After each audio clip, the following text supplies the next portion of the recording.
Ambulance crews have treated more than 300 people suffering from what doctors are calling thunderstorm asthma after days of high pollen counts and humidity. The surge caused long delays in hospital emergency departments, and doctors warn the worst may not be over.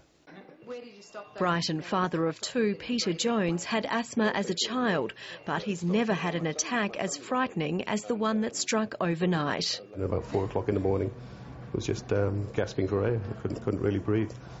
So jumped on the motorbike and headed to the hospital. And about halfway there, probably realised I should have called an ambulance instead of jumping on the motorbike. He's one of around 320 people who suffered severe breathing difficulties as the storms rolled in.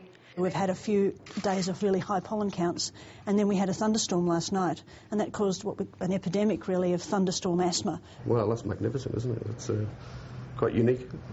The Alfred treated 10 times the number of respiratory patients as normal. Professor Douglas says it's the biggest surge she's seen in 20 years. When there's a rapid rise in humidity, like there's a thunderstorm, the pollen grains can actually burst in the air, and these tiny particles that people are actually allergic to on the inside of the pollen grain can then be breathed into the lungs. While the rains have dampened pollen levels, doctors warn many asthma sufferers may have delayed reactions over the next 24 hours.